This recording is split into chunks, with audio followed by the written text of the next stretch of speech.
C'est super sympa, très chouette. Tout simple. Oui, mais c'est joli. Mais il a une énergie de fou. C'est grâce à la touche. Ah oui, c'est vrai. Bon, bah justement, donc nous sommes au Salon des sciences occultes et vous Salon arrivez. du bien-être. Vous et des préférez. sciences occultes. Voilà. Alors, occulte, en fait, ils ont pris ce nom-là Eh oui. parce que c'était le seul qui n'était pas déposé. Ah, Ils vont changer de d'accord. nom parce que moi, au début, je ne voulais pas venir ici parce que je ne veux pas que mon nom soit associé à l'occultisme. Bah, c'est ce que j'ai dit aux organisateurs Alors, d'ailleurs. je suis tout à fait contre et ça ne me plaît pas du tout. Mais quand j'ai vu l'énergie des exposants, de l'ambiance ici, je me suis dit, ok, je viens jouer le jeu. Et donc, il y a une place qui s'est libérée. Et je devais être dans une toute petite cabine là-bas, en plein milieu, au milieu de tous les médiums. Et quand je suis arrivée ici, j'ai eu une surprise incroyable d'avoir cet immense stand. Et donc, du coup, j'ai habillé comme j'ai pu. Oui, vous l'avez fait. Et alors, qu'est-ce que vous proposeriez comme nom, alors finalement, Angélique? Alors, Quel serait le nom idéal pour un salon? Un nom qui n'existe pas encore? Vous avez une suggestion avec vos... Qu'est-ce qui vous parlerait comme nom pour définir, englober un peu tout ce qu'on fait ici? alors bien-être, c'est tout à fait justifié, hein, Oui, bien oui, sûr. oui. Je dirais le salon,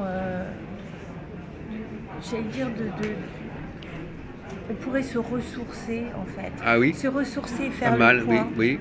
Le salon qui Ressourcement. permet de se ressourcer, de faire le point. D'accord. Après, c'est un petit peu l'ambiance en fait, hein, quand on est là.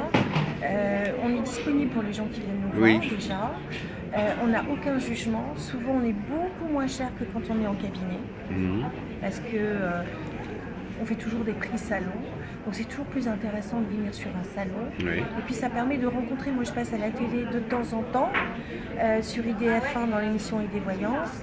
Donc les gens me voient à la télé faire je réponds à des domaines à peu près 5 minutes, il y a 5 minutes par question, donc ça va quand même relativement vite puisque j'ai l'habitude de faire des informations qui descendent, parce que je suis clairaudiente, je suis médium, je suis aussi astrologue, donc je connais la course des planètes. Oui. Et il y a des gens qui me voient à la télé, puis qui m'approchent et qui se disent « Oh, c'est Angélique !» Eh oui. Et en même temps, je suis C'est accessible. l'Angélique, la fameuse Angélique. Je suis accessible, c'est-à-dire qu'on pourrait se dire ah oui, comme j'ai pu entendre, oui, elle passe à la télé, donc non, on s'intéresse pas à elle. Et puis elle est trop médiatisée. Et puis en fait, il y a ceux qui disent oh mais en fait vous êtes accessible. Et ben oui, je suis comme monsieur et madame tout le monde, sauf que je suis médium. Je suis un peu plus connue parce que ça fait 19 ans maintenant que j'exerce. Donc ça commence à faire un petit peu de temps. Et en même temps, j'aime beaucoup faire ce métier.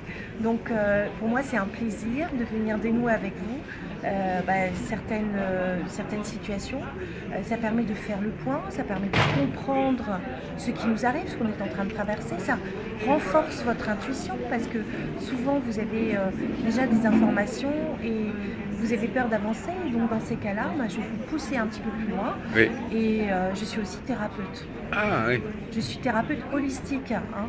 Je ne remplacerai jamais un médecin, mais je suis magnétiseur. Oui, c'est marqué également dans votre initiations. série d'activités. Je fais aussi des formations. Donc je forme au magnétisme, je forme à la technique EMF qui est electromagnétical field, les champs électromagnétiques. Balancing, c'est l'équilibre. Donc c'est la posture de l'équilibre, c'est comment on va mieux diriger son énergie, comment on va mettre son énergie en visualisation créatrice. Donc en fait je fais la co-création, je mets en place la loi de l'attraction concrètement à travers votre champ électromagnétique.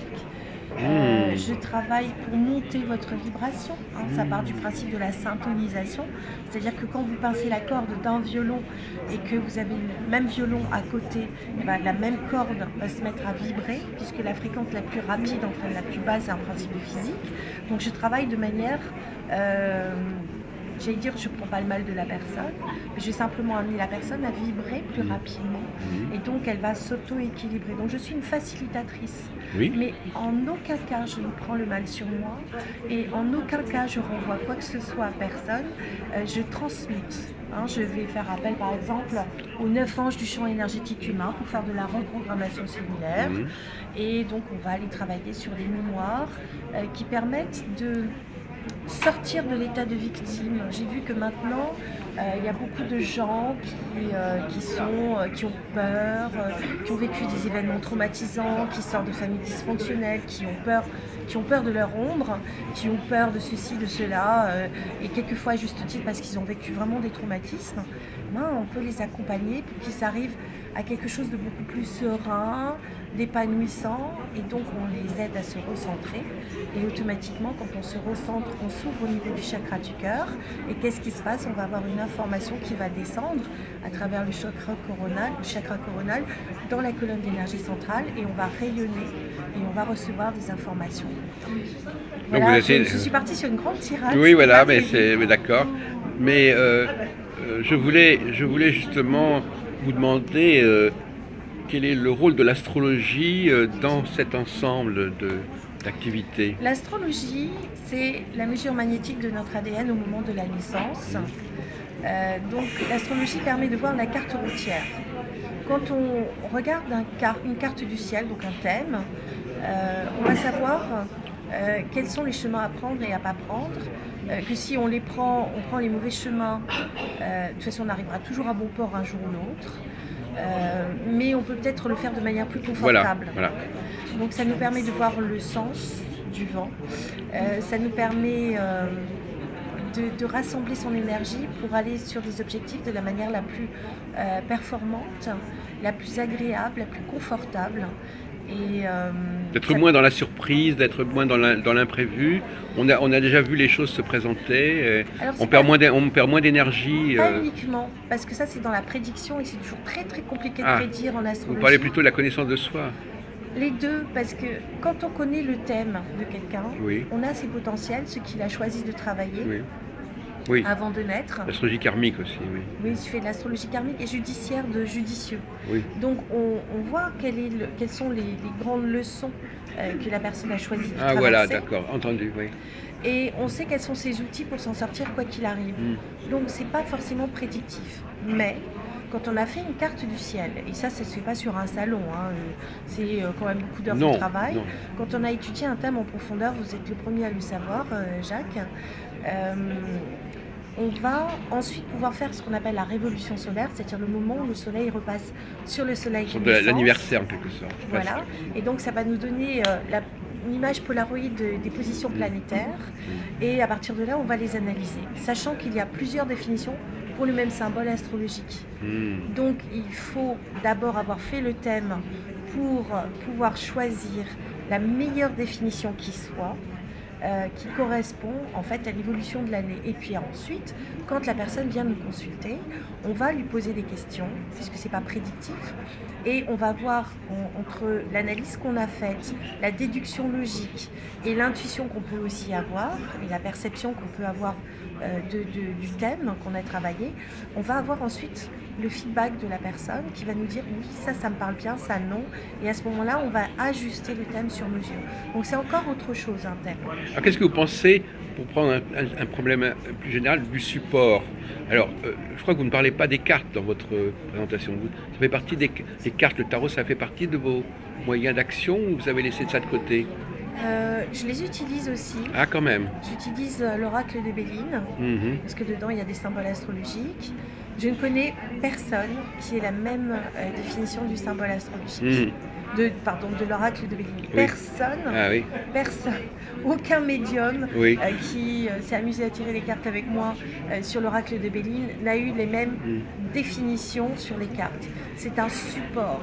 Voilà. On va l'utiliser d'une certaine manière et différente selon les personnes. Donc, quelquefois, j'ai des consultantes ou des consultants, parce qu'on a des hommes aussi, qui regardent et qui disent « Oh, la carte du chat noir !» Alors je dis attention, ne vous inquiétez pas, il faut voir le contexte général déjà, et puis personne n'a la même définition, puis ça peut être très heureux aussi, c'est pas forcément catastrophique. Ah oui, parce qu'il y a une carte du chat noir dans le... Une carte du chat noir, oui. Alors on peut dire la trahison, le choix, l'horreur, et puis ça peut être aussi, on est à la croisée des chemins, et il se passe quelque chose, et on est interrogé là-dessus, donc après il faut voir le sens global des cartes, c'est comme tout. Donc effectivement, je m'appuie sur l'oracle de Béline, ça me met très vite sur la piste. J'ai les cartes des anges qui, pour moi, selon ma convention, permettent de poser l'énergie, l'ambiance pour les semaines, voire les mois qui viennent. Et c'est très très judicieux, c'est vraiment précis. Donc j'aime beaucoup utiliser, c'est une énergie qui est très douce aussi. Alors ma question c'était comment se greffe votre voyance sur ces supports? C'est-à-dire, quand vous regardez un thème astral, quand vous regardez un tirage, est-ce que vous en restez à l'information qui est donnée à ce stade-là, comme dans les bouquins, ou est-ce qu'il y a quelque chose d'autre qui vient se mettre en place? Alors effectivement, d'abord je suis dans une réception quand je consulte, donc je reçois. Je me mets en... Quelquefois, je ne peux pas commencer une consultation tout de suite. Je vais un peu rigoler, mettre une ambiance. C'est le temps que l'énergie se rassemble, puisque je suis magnétiseur. Donc l'énergie se rassemble et je commence à me mettre à la fréquence de la personne qui est en face de moi. Donc je papote 5 minutes. Voilà, une fois que je suis bien calée, à ce moment-là, ça s'ouvre vraiment au niveau du chakra du cœur et je reçois des informations. Et quelquefois, quand on pose la question, j'ai la réponse. Oui. C'est-à-dire que je n'ai pas le processus de l'avoir réfléchi, c'est posé dans mon esprit. C'est ce qu'on appelle la clairaudience. La clairaudience, on l'a de deux façons. Soit c'est une phrase ou une réponse qui s'imprime au niveau du cerveau tout de suite, on n'a pas eu le processus de la réflexion, soit on va l'entendre avec l'oreille éthérique à peu près ici, à cette distance-là. Moi, c'est plutôt des informations qui viennent se présenter et je sais. Comment, j'en sais rien, mais je sais. Oui. Et à partir de là, je vais avoir une certitude, un ressenti. Et je sais qu'on va aller dans cette direction-là et c'est juste. D'accord. Et je peux avoir des flashs. Alors quand on me demande quand, j'essaie de voir avec l'astrologie, puisque en voyance tout existe en même temps, donc c'est difficile de donner le temps. Oui. Donc quand je vais avoir une image, ça va être avec le temps, la météo, la végétation. C'est ça. Qui donne la saison. On me donne la saison, le on lieu. me donne l'habillement, mais je n'ai pas accès au temps en voyance. Et l'astrologie éventuellement pourrait vous permettre de donner cet élément du temps, ou même... Alors en astrologie, on sait quand. En principe, oui. Mais on ne sait pas quoi, puisqu'il y a plusieurs définitions pour le même symbole astrologique. Donc en astrologie, on sait quand, en voyance, on sait le quoi. En voyance, on sait quoi, mais on ne sait pas quand. Voilà, et en astrologie, on sait quand, mais on ne sait pas quoi. C'est ça, oui. Donc l'idéal, et c'est ce que je fais, c'est qu'on croise les deux. Oui, c'est ça. Et après, c'est un pur bonheur, parce qu'après, on va se laisser aller, porter et se faire confiance. Donc il faut vraiment se faire confiance sur la première intuition qui passe, même quand une personne me dit non, c'est pas possible, même quand une personne me dit ou essaye d'interpréter les images, je lui dis écoutez, moi je me fie à ce que j'ai vu, je me fie à ce que j'ai entendu, je ne peux pas vous interpréter plus, je vais rester sur ce que je vous ai dit. Et c'est sûr que là, j'ai des très bons retours et des très bons résultats. Mais si je commence à dévier parce que la personne a voulu absolument m'emmener, et les gens sont terribles, ils veulent vraiment que quelquefois je leur dise des choses qui vont dans leur sens. Non, je ne vais pas dans le sens. Je dis ce que j'ai à dire et je maintiens, même si la personne me dit c'est pas possible, elle revient 6 mois après en disant j'aurais pas cru, c'est arrivé, je veux la suite. Voilà. Et alors, à votre avis, est-ce qu'on peut être un bon astrologue sans avoir des dons de voyance? Absolument. Oui. Absolument. Parce que c'est une déduction logique. Donc dans ces cas-là, ça demande beaucoup de connaissances. C'est-à-dire d'être très pointu, d'avoir intégré les définitions et avec cette capacité de déduction logique, de dire voilà, ça c'est pas possible, ça me paraît logique, ça c'est cohérent, compte tenu de l'évolution, voilà vers quoi tend la personne. Et dans ces cas-là, on va être vraiment peut-être beaucoup plus performant sur l'étude de caractère et sur les potentialités qu'a la personne, plus que sur la prédiction, puisque les astres inclinent mais ne déterminent pas. Et moi, je dirais que c'est nous qui créons notre vie au jour le jour. Alors, il y a quand même un paradoxe dans ce que vous dites, parce qu'en fin de compte, on a l'impression que vous êtes quelqu'un qui est à la fois très rationnel, et en même temps qui s'ouvre à des influences, à des inspirations.